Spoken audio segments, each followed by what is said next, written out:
Obrigado, Sr. Presidente. Sr. Presidente, Srs. Presidentes, Sr. Presidente da Câmara Municipal de Lisboa, agradecer, obviamente, em primeiro lugar, a sua presença aqui e começar por lhe dizer que me abstenho de, até por toda a discussão pública que já tivemos sobre esta matéria e as posições de todos, inclusivamente as suas, que são conhecidas, é dispensável falarmos na gravidade do tema, na gravidade do assunto e na sua relevância. Isso é um facto óbvio, é de enorme gravidade. O caso veio a público com esta passagem, esta comunicação de dados à Embaixada da Federação Russa.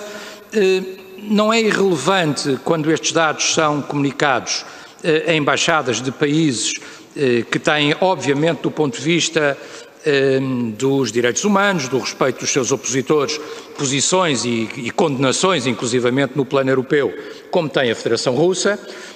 Não é caso único e, independentemente disso, é grave nos outros casos também, das outras embaixadas que, entretanto, fomos conhecendo e que são variadas, Angola, Venezuela, Israel, o Irão, enfim, fomos conhecendo uma série delas. Já começamos a saber pela auditoria o número de comunicações e estamos a falar de umas centenas, mais de uma centena de comunicações, e estamos a falar de comunicações concretas neste tipo, com dados de pelo menos 52.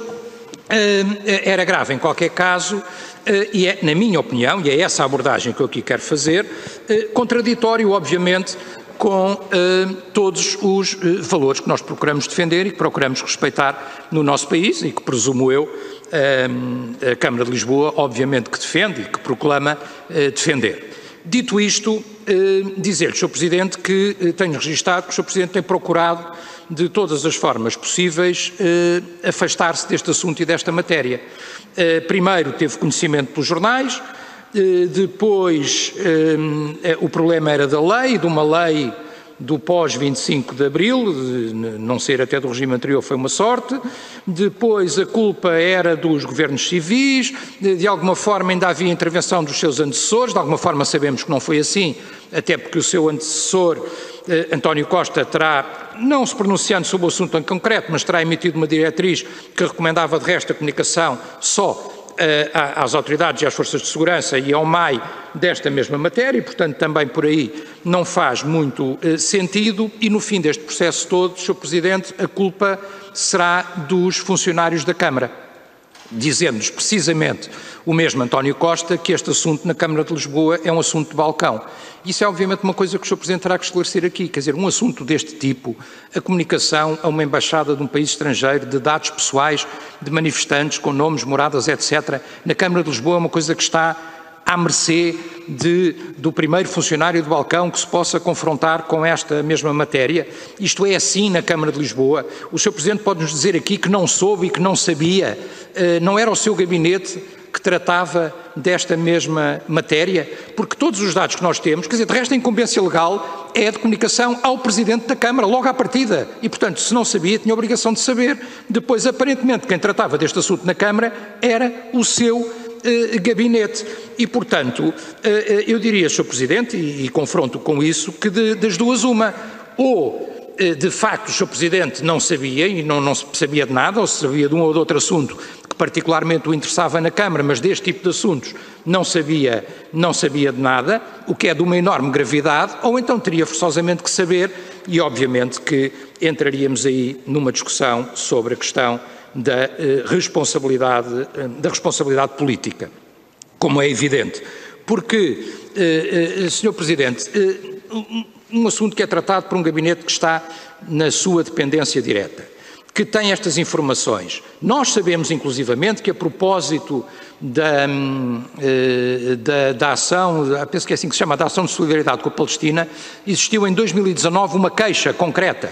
Desse grupo em concreto existiu uma queixa à Câmara e, portanto, se não sabia antes, a partir do momento em que há uma queixa dirigida ao seu gabinete, não pode dizer que não sabia. Então, receberam queixas de manifestantes anteriores e não fizeram nada, não foram ver, não agiram, não foram alterados procedimentos. O que nós sabemos nestas variadas fases é que estes procedimentos nunca foram alterados e que, indiscutivelmente, o procedimento não foi corrigido antes, o seu gabinete saberia seguramente a partir de 2018, não tem nada a ver com a transferência dos governos civis em 2011, e seguramente a partir de 2019 e da da queixa, é impensável que não se houvesse. Termino mesmo, Sr. Presidente, dizendo o seguinte: há aqui uma questão de responsabilidade política, como é evidente, Sr. Presidente, que eu acho que deveria assumir, porque nós podemos ter, estou mesmo a terminar, Sr. Presidente, nós podemos ter divergências sobre a teoria da responsabilidade política. O Sr. Presidente disse que não mudava nada, mas com certeza que não mudava nada. Não mudava nada, como não mudou nada a demissão do saudoso Dr. Jorge Coelho, quando caiu o autocarro entre os rios. Mas isso chama-se responsabilidade política. Terminei. Muito obrigado, Sr. Presidente. Obrigado, Sr. Deputado.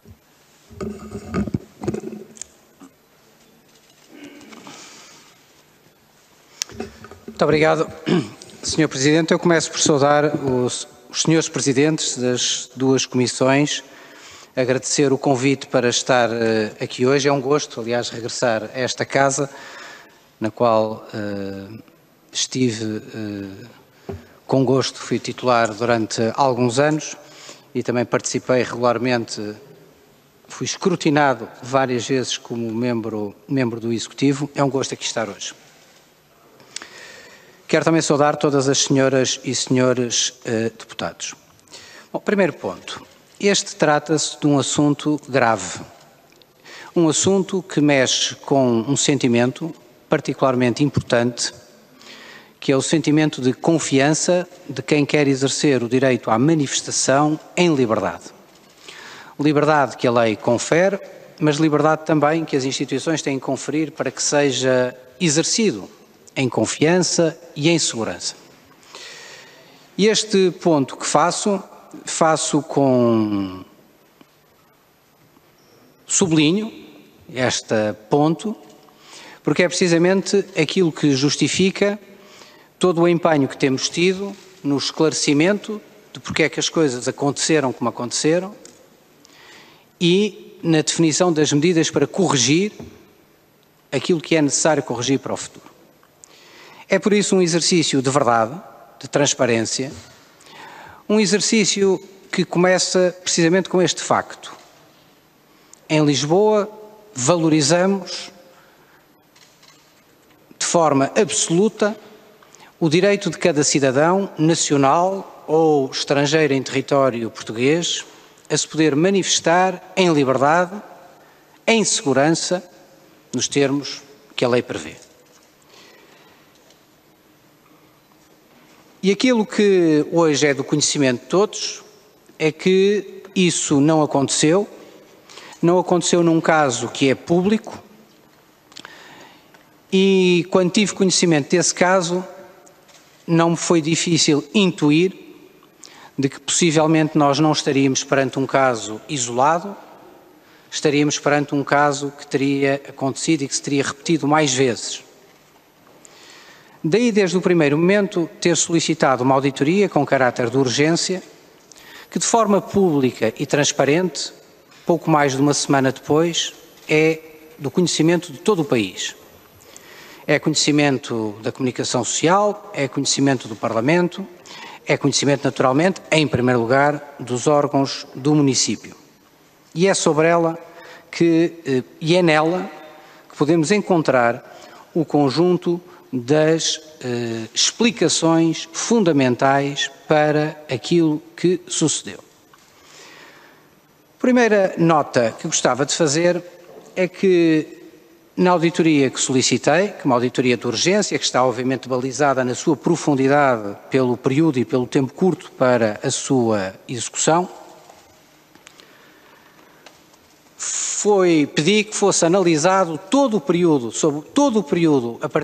desde o qual a Câmara de Lisboa exerce a competência decorrente da extinção dos governos civis e a forma como a Câmara de Lisboa exerceu essa competência no conjunto das manifestações. E este para mim era um ponto muito importante, porque permite desde já responder a uma questão, que era uma questão fundamental, que era a questão de saber se este era um procedimento específico relativamente a embaixadas, se este era um procedimento, pior ainda, específico relativamente a um conjunto de embaixadas, ou se, pelo contrário, este era um procedimento geral e qual era o padrão deste procedimento. E a conclusão da auditoria sobre este ponto é clara. Durante cerca de uma década, menos de uma década, cerca de 9 anos, a Câmara de Lisboa recebeu cerca de 7.045 comunicações de manifestação.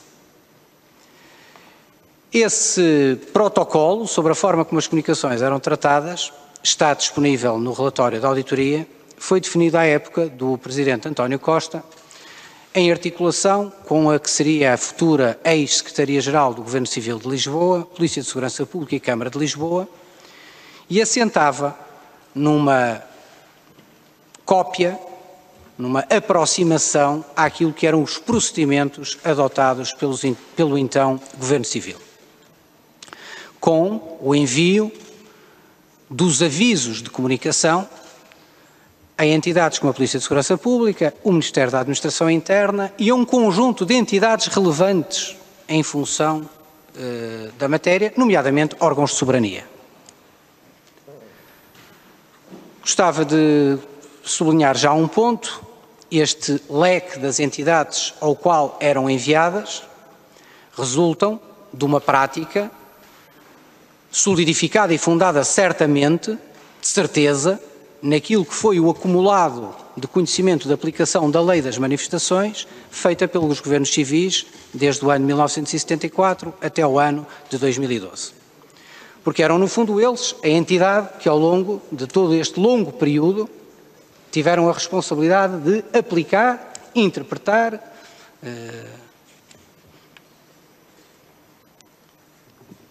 especificar aquilo que a lei definia relativamente a esta matéria, lei que não é alterada desde 74, com exceção da linha relativamente à extinção dos governos civis.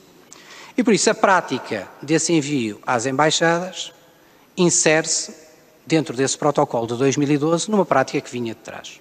Quando eu digo a prática de envio a embaixadas, não estou a referir que tipo de dados eram enviados. Na prática dos governos civis encontramos situações diversas. E falo de situações diversas ainda sempre ao abrigo da mesma lei, que não mudou, a lei de 1974. Há alturas, como por exemplo 2002, em que havia cópias dos avisos das manifestações.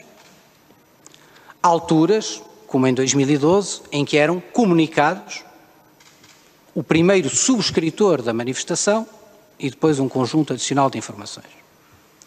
Gostava de alertar os senhores deputados para a complexidade, aliás, do tema, porque na auditoria que realizamos, quando se faz a identificação da transmissão de dados pessoais, estamos a contabilizar aqui os casos em que para uma embaixada foi feita uma comunicação nos termos análogos àquele que foi feita pelo Governo Civil em 2012, porque na seção mais restrita da Comissão Nacional de Proteção de Dados, a transmissão de um nome, mesmo que corresponda a um órgão, a um cargo estatutário de uma qualquer entidade coletiva cuja essa relação seja pública, deve ser considerado um dado pessoal. Não estou com isto a dizer que a prática não era de acordo com a lei, não. A lei de 2018 não existia em 2012. Estou a dizer que a prática de simples envio de um primeiro nome de um subscritor é, no abrigo da auditoria e dos dados que os senhores deputados têm, contabilizada como dado pessoal, mesmo que correspondesse unicamente a um nome de alguém que titulava uma entidade coletiva. Em 2013, e por isso procedimento governos civis, entra na Câmara Municipal, procedimento adotado muito semelhante, e em 2013 há um debate de dúvida entre a Câmara de Lisboa e o Ministério da Administração Interna a propósito do exercício do poder que a lei prevê de proibição de manifestação. E nessa troca de correspondência, em função dessa troca de correspondência e da concordância da opinião do Ministério da Administração Interna à época com a Câmara de Lisboa, resulta que a Câmara de Lisboa não tem poder para a proibição de manifestações, dizendo, aliás, no parecer do Ministério da Administração Interna, com o qual concordo, que não tendo a Câmara poder sobre a autoridade de polícia, não poderia ter competência para proibir qualquer tipo de manifestação. Ora, a partir daí, emanam da Câmara de Lisboa, emanam-se novas diretivas, em que o Presidente António Costa refere que, a partir dessa data, a Câmara se limitaria a receber os comunicados, os avisos de manifestação, e a reencaminhá-los para a Polícia de Segurança Interna e para o Ministério da Administração Interna. Sem mais.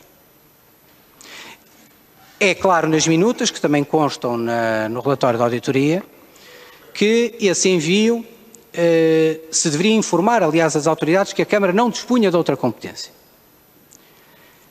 E é a execução prática deste despacho, que se verifica ao longo dos anos, que não foi feita nestes termos, porque daqui passou um processo que, ao contrário, esclarecendo já o deputado Telmo Correia, o Gabinete de Apoio à Presidência não é o Gabinete do Presidente da Câmara.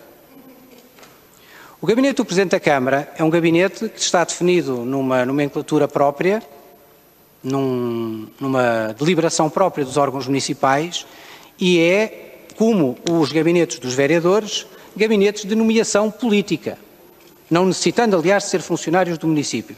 Sr. Presidente, eu só 30 segundos mais e termino. O Gabinete de Apoio à Presidência é um conjunto de funcionários do município que está integrado no Departamento de Apoio aos órgãos do município que tratam do expediente do município de Lisboa dirigido ao Presidente da Câmara. Não se trata, volto a sublinhar, do gabinete do Presidente da Câmara, nomeado por despacho do Presidente da Câmara, como dos vereadores com pelouro ou dos grupos políticos na Assembleia Municipal ou dos próprios grupos políticos de vereadores sem pelouro. Trata-se de um conjunto de trabalhadores do município, de apoio à Presidência, que tratam desse expediente. Ora, Sr. Presidente, eu termino, gostava só que tornasse claro este processo, é que o que se registra da prática é que a desgraduação do tipo de atuação das funções da Câmara de Lisboa, de mera entidade de receptáculo de uma comunicação e de retransmissão dessa comunicação, sem nenhuma decisão de nenhum dirigente, chefe de divisão, diretor de departamento, diretor municipal, vereador ou muito menos o Presidente da Câmara, Sr. Presidente, num conjunto muito vasto de transmissões, ocorreu a que elas fossem transmitidas exatamente de acordo com como os avisos chegavam. Não houve nenhum envio de nenhum dado adicional, não há nenhuma procura de nenhum dado, há a simples remessa de um envio, que quando havia dados terão sido transmitidos, quando não havia dados não foram transmitidos, e não houve nenhuma excepcionalidade na natureza do regime político da Embaixada, coisa que, aliás, seria completamente ilegal e creio que qualquer deputado é capaz de dizer isso sem qualquer reserva. É esta a razão do que aconteceu, que é naturalmente um erro que não deveria ter acontecido e que está a ser corrigido. Sr. Presidente, tem mesmo que terminar.